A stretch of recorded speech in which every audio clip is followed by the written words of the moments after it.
Habib Rizik minta telepon antum nih, kasih nggak? Kasih, nih bilang. Kasih. Dia mau telepon antum nih. Gitu. Dia mau tegur ente nih Bang Haji. Dia bilang, emang siapa dia mau negur gue?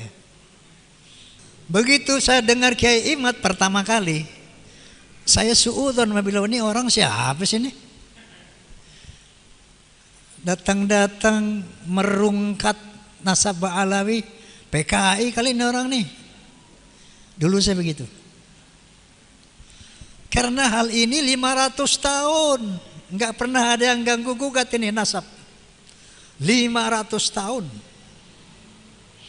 Dari abad ke-4, 5, 6, 9 sampai ke-9 nggak ada yang ganggu gugat, nggak ada yang kutak-kutik.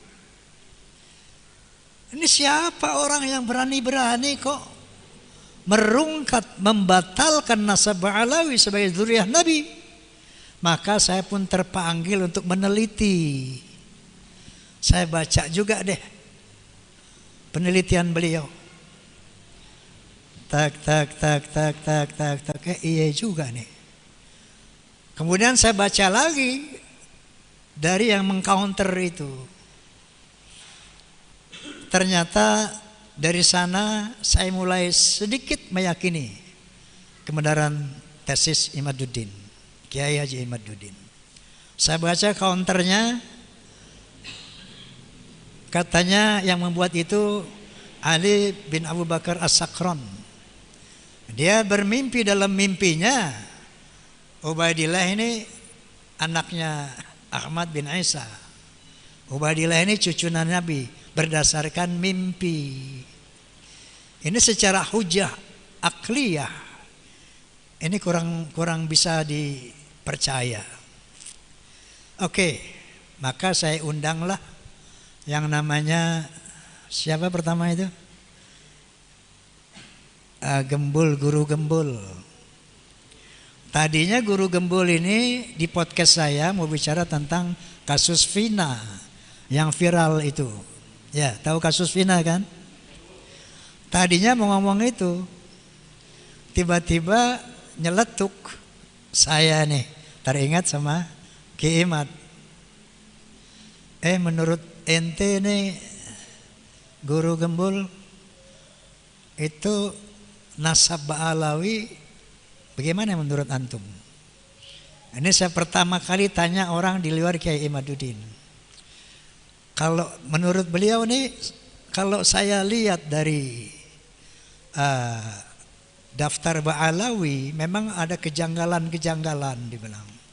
Janggalnya bla bla bla bla bla bla bla bla bla. Anda yakin semua? Oh, saya yakin. Anda sudah lihat? Sudah lihat. Jadi mereka Guru Gembul sudah meninjau. Jadi Ba'alawi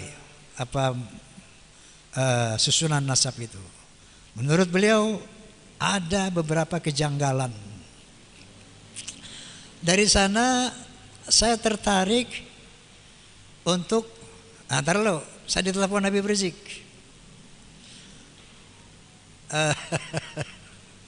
Ada satu ustadz telepon saya. Ini ustadz sahabat saya. Bang Haji, Habib Rizik minta telepon antum nih, kasih nggak? Kasih, nih bilang. Kasih. Dia mau telepon antum nih. Gitu. Dia mau tegur ente nih Bang Haji. Dia bilang, emang siapa dia mau negur gue? Gak lama malamnya Habib Rizik telepon saya. Assalamualaikum Bang Haji. Waalaikumsalam Bib. Masya Allah, aneh kangen sama ente nih Ji. Kemana aja ente? Ini Habib Rizik memang teman dari muda. Dari belum menjadi ketua FPI. Bahkan saya sama-sama dengan Habib Rizik nih mendirikan Fahmi Tamami. Ini forum silaturahmi takmir masjid dan mushola Indonesia. Di antara pendirinya itu Habib Rizik Syihab. Sama Al-Maghfurah Zainuddin MZ, kemudian Kiai Haji Ketua PBNU waktu itu siapa? Hashim Muzadi. Kemudian lu bawa bom itu? Kira bom bunuh diri. Kemudian Prof. Din Syamsuddin, saya hubungi juga beliau. Kemudian Profesor Tarmizi Taher, Ketua Dewan Masjid Indonesia saat itu. Kemudian saya telepon Habib Rizik Syihab, Ki Haji Zainuddin MZ Al-Maghfurullah, kemudian Ki Haji Manarul Hidayah, ada Kiai Haji SQ siapa itu? Nur Iskandar SQ. Maka kita sependapat tentang bahayanya gerakan takfiri ini. Nah, Habib Rizik ikut membentuk itu. Maka teman aneh dari muda beliau. Teleponan deh itu. Ji, ente hati-hati Ji. Ini para Ba'alawi ini semua cinta antum. Anda bilang sama, Anda juga cinta Ba'alawi. Cinta baik. Coba hati-hati ente jangan terjebak sama orang-orang jahat. Habib Rizik pesannya gitu. Jangan terjebak sama orang jahat. Nah, coba itu ente undang tuh Gus Romel. Dia bisa mengcounter tuh Imaduddin. Baik, sebelum ente minta Habib, Anda udah jadalkan tuh Gus Romel. Besok dia podcast sama Anda. Seperti itu. Dan selanjutnya maka sampai podcast terakhir setelah dengan Romel baru saya undang Ki Haji Imaduddin. Setelah itu saya undang pimpinan Rabi'atul Alawiyah, yaitu Habib Taufik Assegaf. Sayangnya beliau bersurat kepada saya nggak siap datang. Kemudian saya undang ahli genetika Dr. Sugeng Sugiharto. Saya undang ahli filologi Profesor Menahem Ali. Saya undang ahli sejarah Profesor Anhar Gonggong yang baru kemarin. Udah lihat belum ente? Oi. Nah, kemudian insya Allah besok, Jumat besok, saya undang Profesor, maksudnya Kiai, wakil dari Wali Songo, turunan Wali Songo, Gus Abbas dari Cirebon, Buntet. Dan insya Allah saya akan undang Habib Rizik Syihab. Akan saya undang juga yang namanya Habib Lutfi Pekalongan. Untuk apa? Untuk berdiskusi melihat yang mana yang benar, yang mana yang salah. Siapa yang benar, siapa yang salah. Karena ini sudah masalah umat, masalah bangsa. Seandainya Anda semua telah mengikuti podcast Bisikan Roma, Bincang Asik bareng Roma, sampai yang kemarin, pasti sudah paham. Pasti Anda sudah paham bagaimana persoalan yang sebenarnya. Oke, jadi ketika ada masalah-masalah di kalangan umat Islam, di kalangan bangsa Indonesia, ini kenapa saya katakan penting? Karena ada indikasi-indikasi kaum Ba'alawi ini mau menghegemoni, mau menjajah Republik Indonesia. Contohnya dengan membuat kuburan-kuburan palsu. Banyak sekali kuburan-kuburan palsu dengan nama Habib ini, Habib itu, Habib ini, Habib itu, hampir di seluruh Indonesia, dan sebagian besar sudah dibongkar oleh umat Islam. Dan pemalsuan nama daripada para wali, pemalsuan nama yang sangat viral, yaitu dari Sumo Diningrat yang diklaim sebagai Hasan bin Toha bin Yahya. Ini diteliti oleh para ahli sejarah. Ternyata ini adalah pemalsuan nama-nama, pemalsuan makam-makam. Kemudian ada klaim-klaim bahwa pahlawan nasional di Ponorogo adalah Ba'alawi, Imam Bonjol Ba'alawi, Tengku Umar, Tengku Cijitiro, semuanya Ba'alawi. Maka saya undanglah hasil sejarah Profesor Anhar Gonggong yang menyatakan dengan satu kalimat, bohong. Dibuktikan dengan sejarah-sejarah. Sampai ada klaim bahwa Indonesia ini milik Tarim.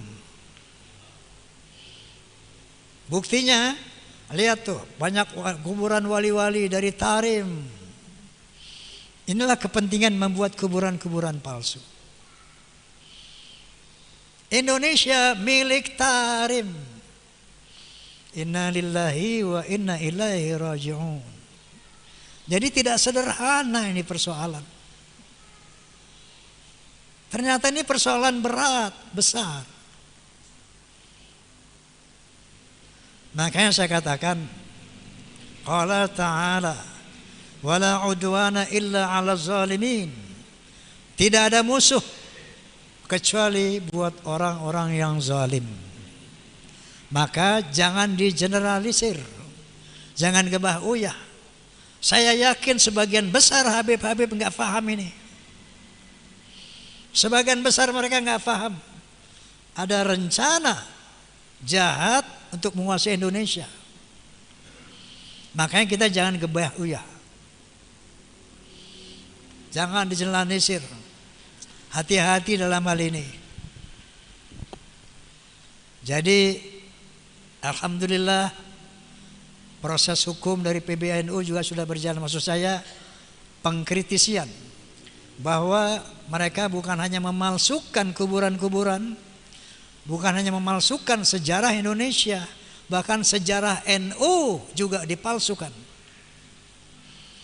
Dan alhamdulillah ketua PBNU telah memerintahkan kepada jajaran NU untuk mencabut buku karangan Lutfi bin Yahya, artinya produk beliau, untuk ditarik dari semua jajaran perguruan Nahdlatul Ulama. Nah, artinya sudah mulai tercium adanya pemerkosaan, pembelokan sejarah PBNU itu sendiri. Nah, saya katakan tadi ini bukan soal kecil, soal besar. Makanya mengatasinya pun harus hati-hati. Jangan terprovokasi sehingga yang berantem di masing-masing pribumi. Ya, lawan perang ini, hati-hati. Ntar kita berantem dia pada ngumpet. Betul. Yang berkelahi pada ini lolo nih. Dia di mana nanti? Dia nonton. Makanya hati-hati, jangan terprovokasi. Saya juga bilang di podcast saya kemarin, Beb, hati-hati Beb, jangan nanti provokasi umat. Tega ente, ngadu domba umat. Jadi atasi ini bil hikmah wal mau'izatil hasanah. Dengan ilmu, dengan data, ya, bukan dengan emosi dan sebagainya. Sebetulnya hal ini gampang banget. Oke, kalau dari dasar sejarah masih bisa diutak-atik. Filologi, itu filologi artinya ilmu sejarah peradaban manusia. Menurut Profesor Menahem Ali, ini orang Yaman ini asalnya tuh dari Kaukasus, bukan dari Arab.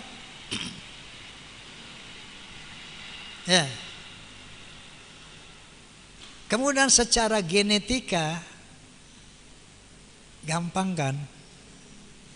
Anda bilang di podcast, Beb, ente udah ngomong dulu Beb, bahwa ketika antum melihat rambut Rasulullah SAW. Ente bilang dulu sebelum ada kasus ini.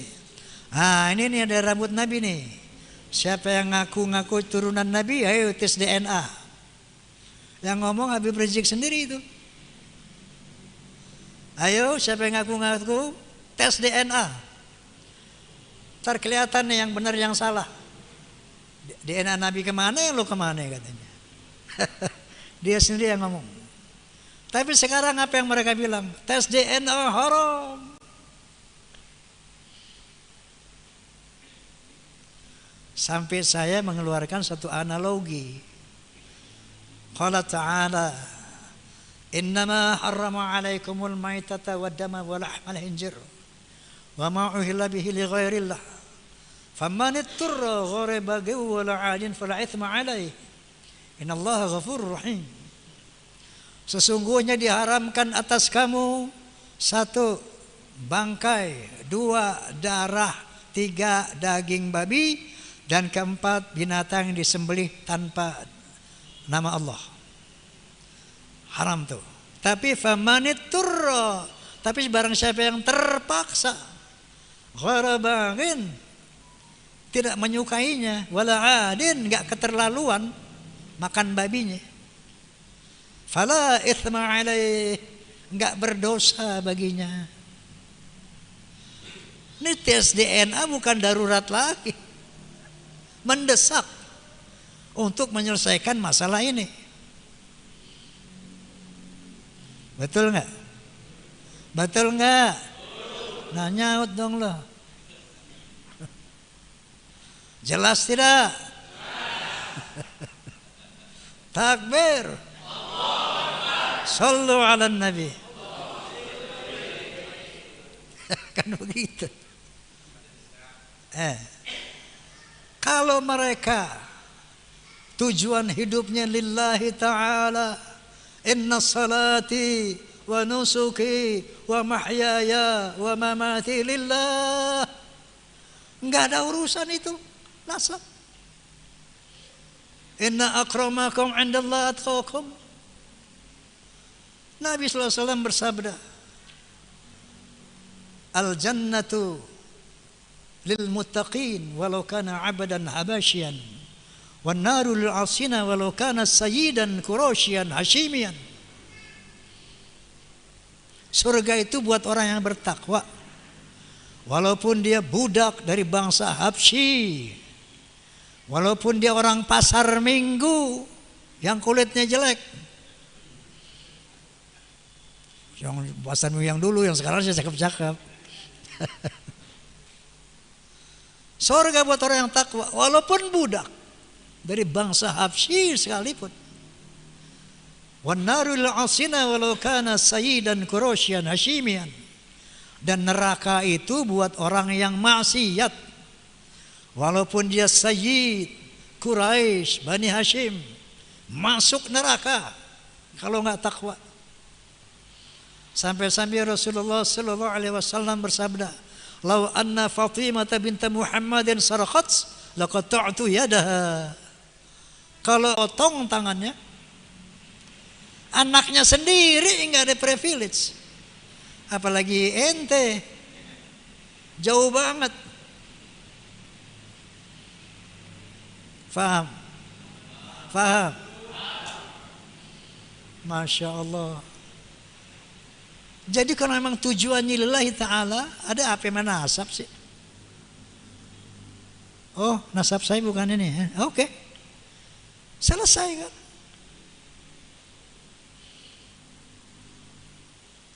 Secara sejarah nggak nyambung, secara DNA nggak nyambung, filologi nggak nyambung. Astagfirullahaladzim. Masya Allah para habib, Masya Allah, ana uhibbukum.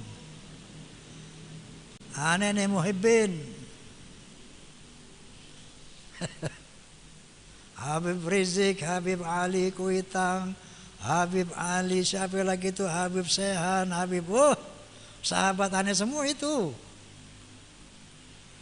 Apakah dengan ada kasus ini kita harus putus persahabatan? Tidak. Misalnya ente Bib, terbukti bukan dzurriyyah Nabi, so what? Kita tetap bersaudara sebagai sesama muslim, sebagai sesama mukmin. Innamal mu'minuna ikhwatun fa aslihu baina akhwaikum. Sesungguhnya sesama orang beriman itu saudara. Mau dzurriyyah mau bukan saudara. Fa aslihu baina akhwaikum. Maka damaikanlah sesama saudaramu. Inilah kira-kira tugas Fahmi Tamami. Faham? Menjelaskan kepada umat bil hikmah, dengan argumen, dengan bijaksana.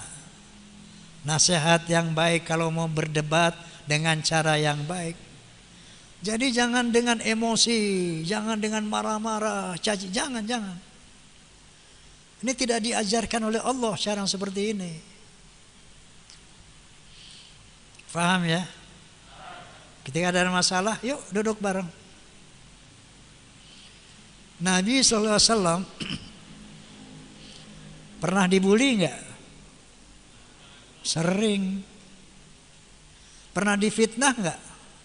Sering. Bahkan dilempari batu pernah enggak? Pernah. Nabi marah? Nabi ngomel? Nabi caci maki? Enggak.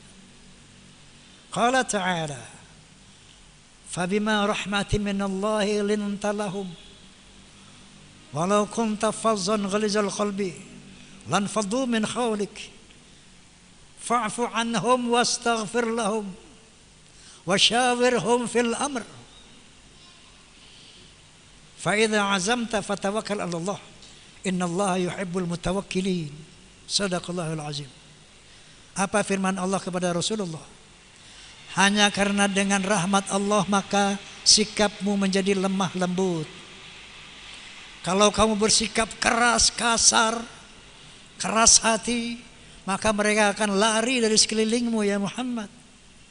Fa'fu anhum, maafkan mereka.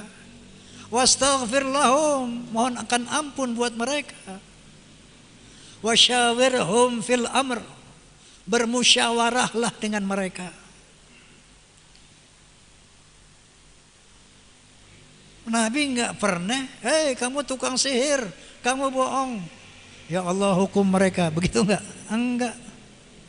Hei kamu bukan Nabi, hei kurang ajar kamu, begitu enggak? Enggak. Apa kata Allah? Fa'fu anhum, maafkan mereka. Wastaghfir lahum, mohonkan ampun buat mereka, bukan malah dikutuk. Lo mati enggak su'ul khotimah, bukan begitu. Doain.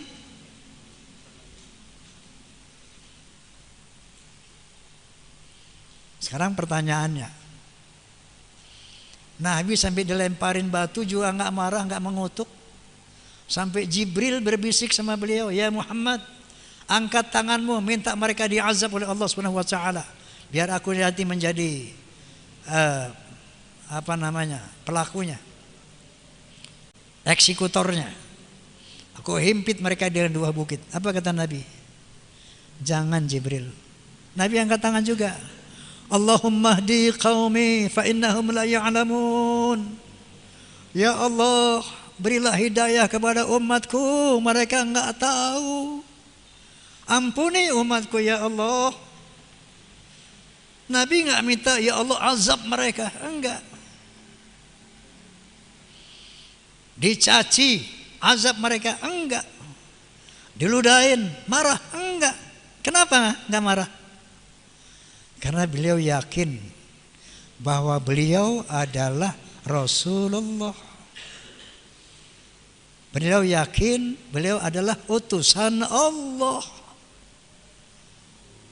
Coba Usailimah Al-Kadzdzab itu siapa itu? Nabi palsu. Siapa namanya?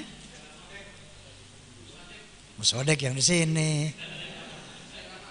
Usailimah Al-Kadzdzab. Begitu bilang, Nabi palsu, kamu marah dia. Dimaki-maki Musailimah Al-Kadzdzab, marah dia. Kenapa? Dia merasa dia bukan Nabi. Dikatain marah. Paham? Nabi dikatain, Nabi disambitin batu nggak marah. Kenapa? Wa kafa billahi syahida. Cukup Allah yang menjadi saksi bahwa aku Rasulmu ya Rabb. Nggak perlu pengakuan mereka, cukup Allah tahu. Wa kafa billahi syahida. Cukup Allah bersaksi, yang menjadi saksi bahwa aku adalah utusanmu. Kira-kira paham ya? Ada lagi satu hal yang ingin saya sampaikan. Kita wajib mencintai ahlul bait. Betul? Betul. Kita wajib mencintai zuriyah Nabi. Betul? Betul. Dasarnya mana? Nah, ini para habaib atau kita kebanyakan umat Islam ini baca surat Al-Ahzab 33 ujungnya doang. Innama yuridullahu liyudhiba ankum rijsa ahlal bait wa yutahhirakum tathira. Sesungguhnya aku akan membersihkan dosa-dosamu wahai ahlul bait dan mensucikan kamu sesuci-sucinya. Itu doang ujungnya yang kita pakai. Paham? Lalu kita lihat siapa sih ahlul bait? Menurut surat Al-Ahzab ini siapa ahlul bait? Coba lihat dari ayat 28-nya. Ayat 28 Nabi bunyi, ya ayuhan nabi kulil azwajika in kuntunna turidnal hayatad dunya wa zinataha fata'alaina umatti'kunna wa usarihkunna sarahan jamila. Hai Nabi, katakan kepada istri-istrimu. Nah itu. Ini ahlul bait ini istri-istri Nabi. Katakan kepada istri-istrimu, kalau kamu menginginkan dunia dan perhiasannya, maka sini, aku kasih kamu apa? Ummati'kunna. Mut'ah itu hadiah. Aku kasih kamu hadiah. Tapi aku ceraikan kamu dengan cara cerai yang baik.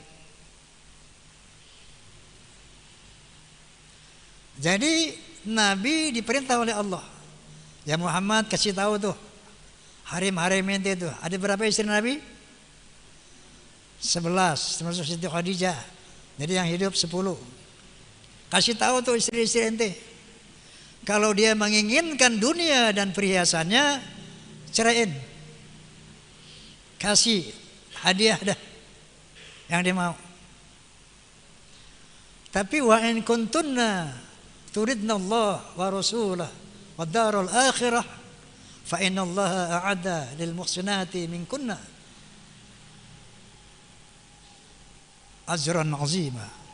Tapi kalau kamu menginginkan Allah dan Rasulnya dan hari akhirat, sesungguhnya Allah akan memberikan pahala yang besar buat orang-orang yang muhsinat, yang muhsinin di antara kalian. Hai istri-istri Nabi.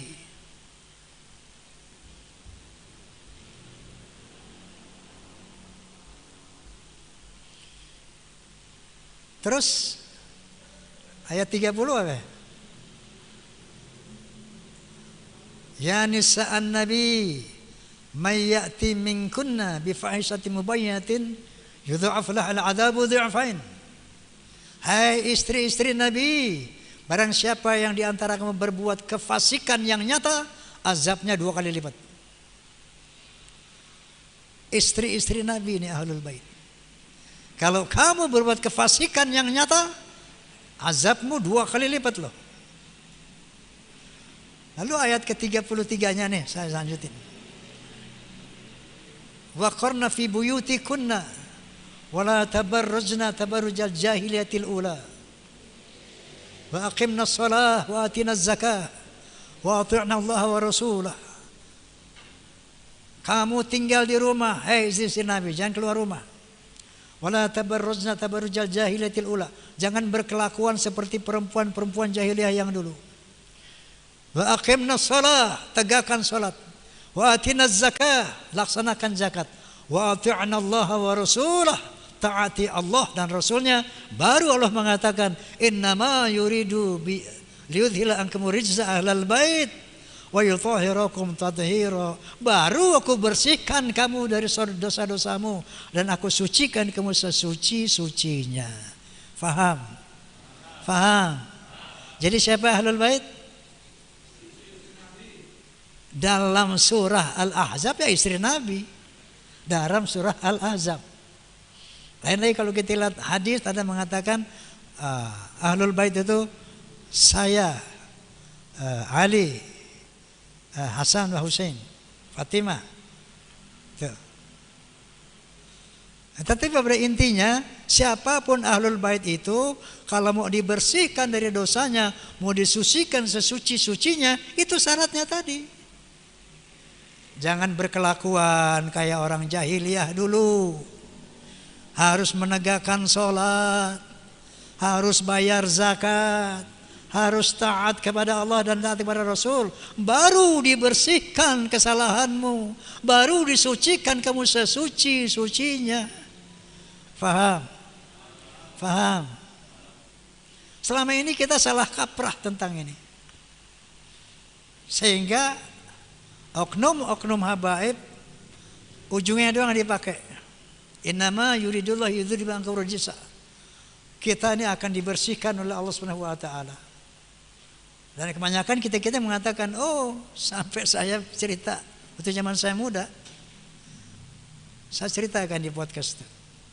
Waktu saya muda ada satu habib mengatakan begini, itu kalau ada habib mabok, berzina, berjudi, jangan kata apa-apa.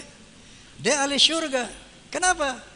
Karena dia dibersihkan oleh Allah dosanya, disucikan sesuci-sucinya. Ini kan Masya Allah harus diluruskan. Kalau enggak kesian mereka juga nantinya. Dan kita salah paham. Kalau ada Nabi salah jangan nasihatin, ada Habib saja nasihatin. Dia disucikan sama Allah. Faham? Faham?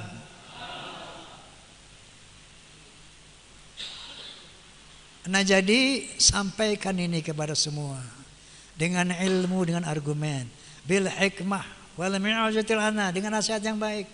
Wajadilhum billati hiya ahsan, sampaikan dengan cara yang baik, nasihat yang baik, berdebat dengan cara yang baik, jangan marah-marah. Enggak disuruh sama Nabi itu. Jangan teriak-teriak, enggak disuruh sama Nabi.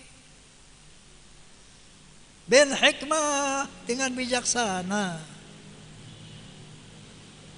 Kesimpulannya apa? Kesimpulannya adalah ternyata nasab tidak jadi ukuran keselamatan dan kebahagiaan buat manusia di hadapan Allah Subhanahu wa taala.